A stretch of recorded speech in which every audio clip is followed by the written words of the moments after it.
The observation protocol, the discovery.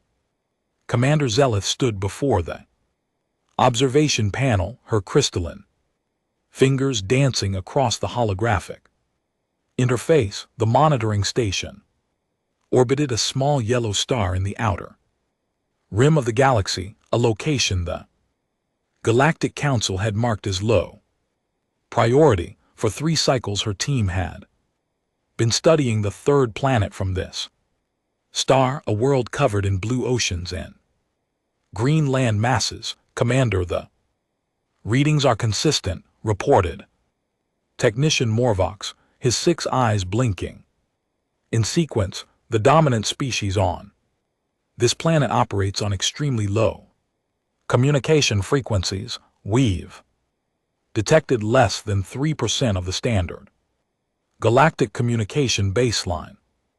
Zelith's translucent form shimmered with curiosity. In her 200 years of service to the Galactic Council, she had encountered 47 different intelligent species. Every single one of them had one thing in common: they were loud. Communication was the foundation of intelligence, or so every scientific paper suggested. The VR when in people communicated through electromagnetic pulses. The Corax used chemical signals that could be detected across star systems. Even the primitive Dalmer species sang songs that echoed through their entire planet. But these humans, as they call themselves, were different. Disturbingly different. The quiet planet, perhaps they are not truly intelligent, suggested Morvax, adjusting the sensory equipment. The Council's criteria state that advanced civilizations must demonstrate complex communication networks.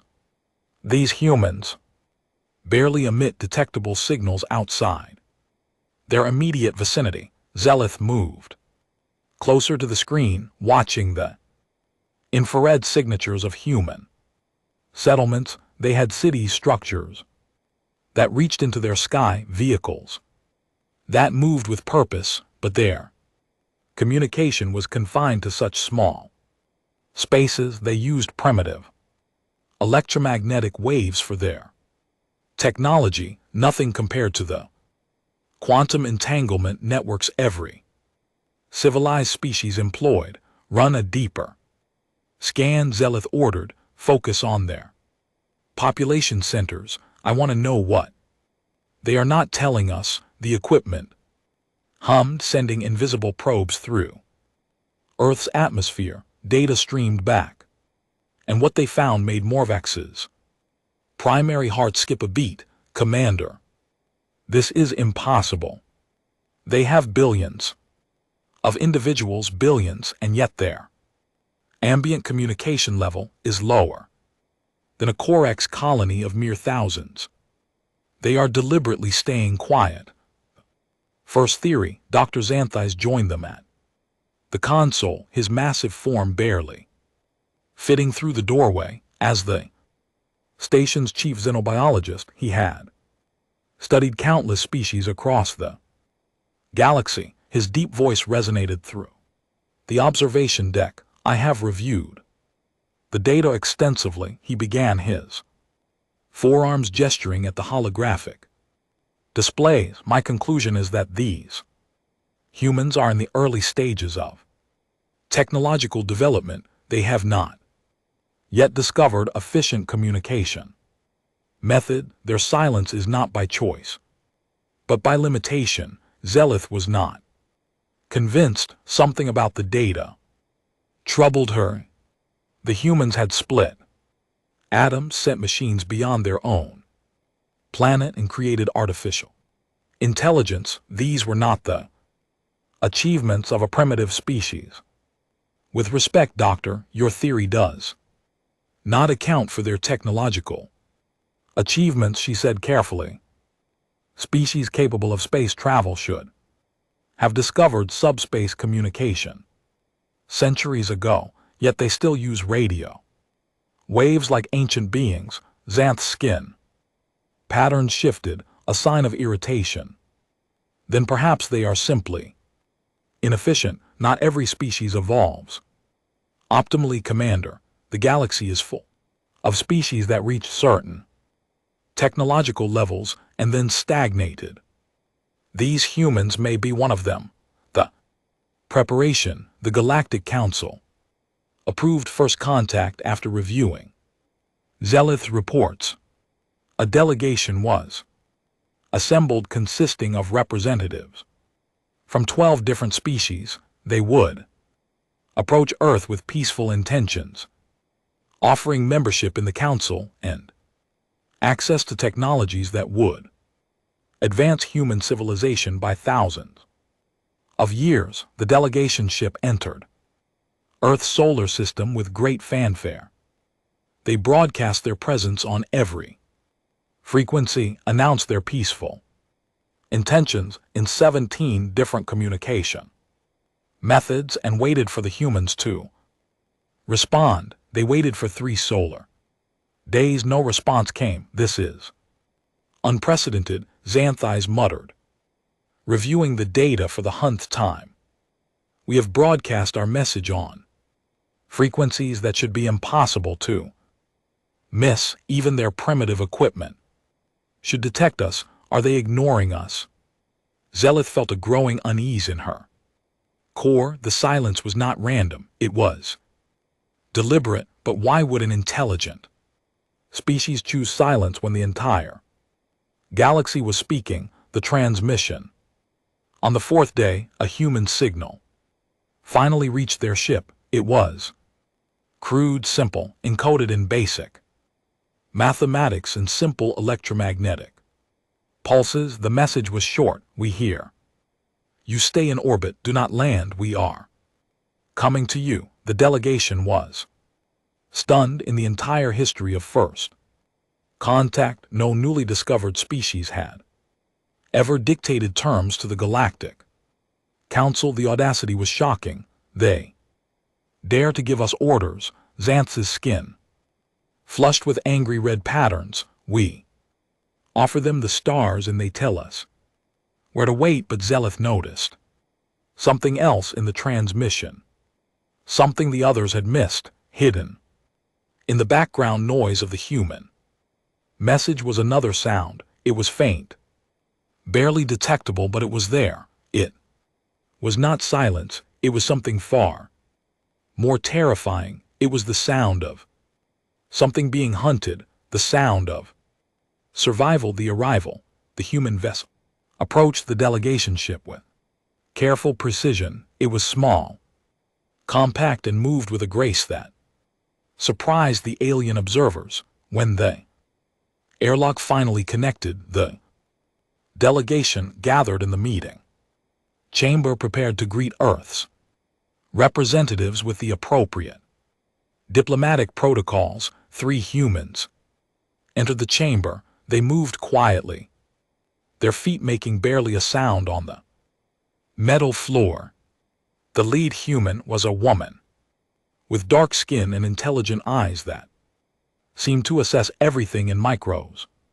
Second sans, behind her stood 2 others, a man with silver hair and a younger woman carrying what appeared to be recording equipment. I am Captain Sarah Chin of the United Earth Coalition, the lead human said, her voice remarkably soft for such an important moment. Thank you for your patience. We needed time to prepare for this meeting. Zelith stepped forward, her form shimmering with formal greeting patterns. I am Commander Zelith of the Galactic Council. We have traveled far to welcome humanity into the galactic community. We must ask, why did you insist we remain in orbit? Why do you communicate so quietly? Captain Chin exchanged glances with her companions. Then she smiled, but it was not a happy expression. It was the smile of someone about to reveal a difficult truth. Commander, may I ask you a question? First, how loud is your home world? The explanation. The question confused the entire delegation. Xanthis responded. First, his massive form shifting. Uncomfortably loud, I do not understand. The relevance of your question, Captain. Communication is necessary for civilization. The louder the communication network, the more advanced the species. This is fundamental. Galactic law. Sarah nodded slowly. On. Your world's what hunts you. Silence fell across the chamber. The aliens looked at each other, uncertain how to respond. Finally Zelith spoke. Hunts us, Captain Shin. I think there may be a translation error. Advanced species are not hunted. We are at the top of our evolutionary chains. Predation ended for us millions of years ago. The young human woman behind Sarah made a small sound, something between a laugh and a gasp. Sarah raised her hand gently, signaling her to remain quiet. That explains everything, Sarah said softly. Commander, let me tell you about Earth. Our planet is not like yours. Earth is what our scientists call a death world. Everything on our planet evolved in an arms race of survival. The plants are toxic, the animals are deadly, and the environment itself tries to kill us. Every single day, she walked to the viewing port, gesturing at the blue and green planet below. Our oceans contain creatures that can swallow your ship whole. Our jungles hide predators that can detect a heartbeat from kilometers away. Our deserts have temperatures that would boil your blood, and our predators, Commander, they hunt by sound. The truth about silence. Morvex's eyes blinked rapidly. But you are the dominant species. Surely you have conquered these threats. Conquered? The silver-haired man spoke for the first time, his voice barely above a whisper. Sir, we did not conquer Earth. We survived it. There is a significant difference, Sarah continued, her voice taking on the tone of a teacher explaining a fundamental concept. Humans evolved in Africa, surrounded by predators with better strength, better speed, better senses than us. We had only two advantages: our intelligence and our ability to be silent. We learned to move without sound. We learned to communicate without noise. We learned that the loudest creature in the jungle was always the first to die. She pressed a button on her wrist device and a hologram appeared.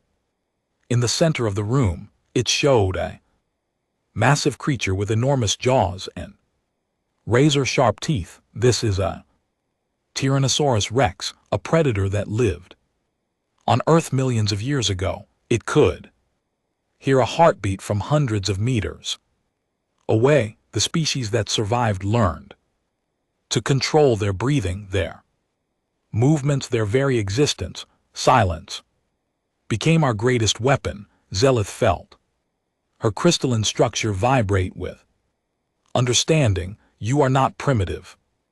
You are adapted. Exactly, Sarah confirmed when you broadcast your arrival on every frequency, announcing yourselves across our entire solar system. Do you know what every human on Earth thought? They thought a predator had arrived, a massive, loud, careless predator that was announcing its presence to everything that could hear it. The demonstration, Xanth's skin patterns shifted to skeptical blue.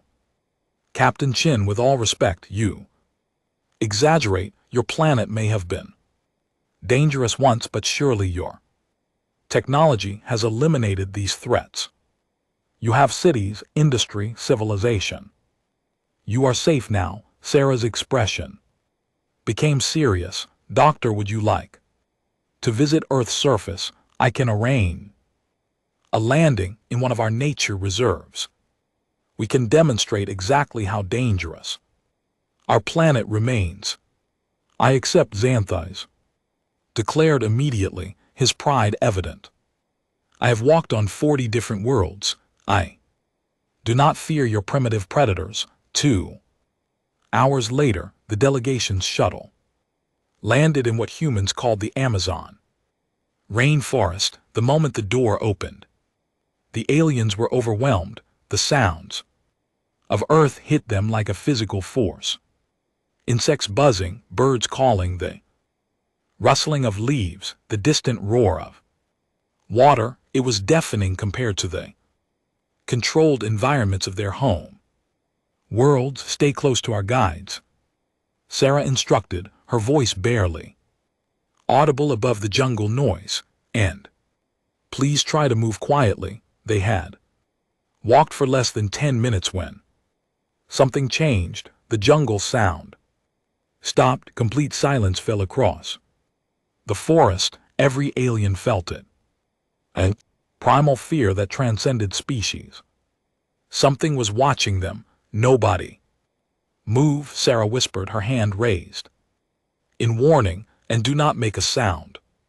Through the trees a shape emerged. It was massive, easily 4 meters tall, with muscle and claw and teeth designed for one purpose: killing. The creature's head swiveled, listening, searching for prey. The alien stood frozen there, diplomatic training useless against biological terror. The creature moved closer. Its breathing was loud in the silent jungle. Xanth's skin patterns flickered with panic signals, bright colors that screamed fear in a species language. The predator's head snapped toward him instantly. The rescue, Sarah moved.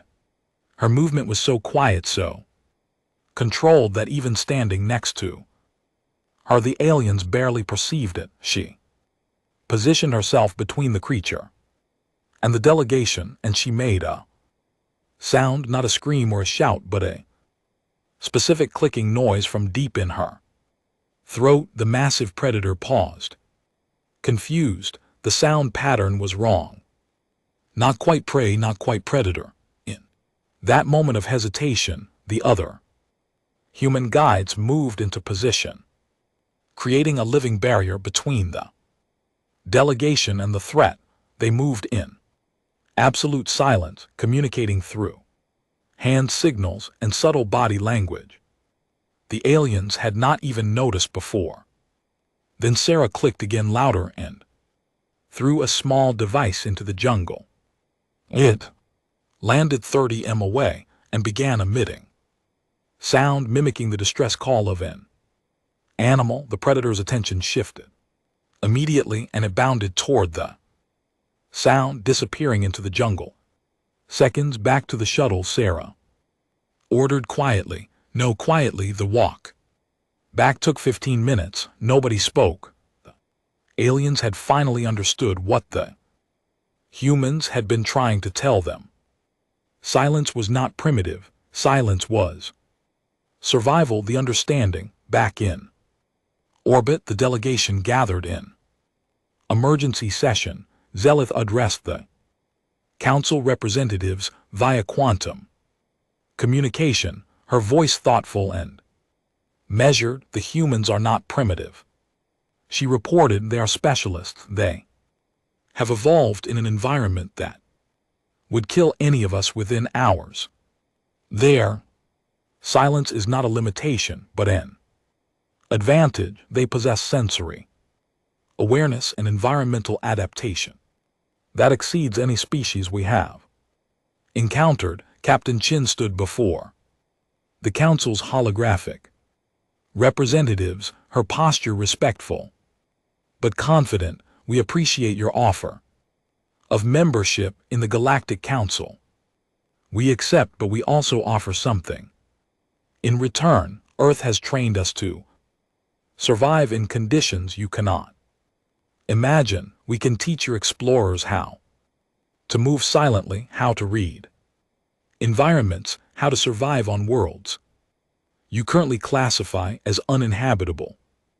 We can help you explore the dangerous places in the galaxy that you have always avoided. Xanthi, still recovering from his experience in the Jungle spoke with newfound humility.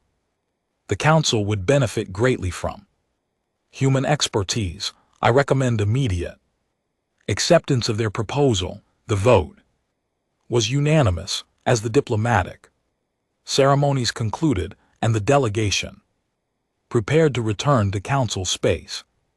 Zelith approached Sarah privately. Captain, I have one final question. When you detected our presence in your solar system, why did you wait 3 days before responding? What were you doing? Sarah smiled. We were listening, Commander. We were making sure you were not a threat. On Earth we have a saying, the wise hunter observes before acting. We needed to understand who you were before we revealed ourselves. In our world, the first to speak is often the first to die. Zelith's crystalline form shimmered with what humans would recognize as respect. Your species will teach us much, Captain Chin. The galaxy is louder for having humans in it, even if you choose to whisper. Actually, Commander, Sarah replied with a genuine smile, we are about to make the galaxy much quieter. We have a lot to teach you about the power of silence, and with that humanity took its first true step into the stars, not with a roar of conquest but with the quiet confidence of a species that had learned to survive in the most dangerous classroom in the universe. The end.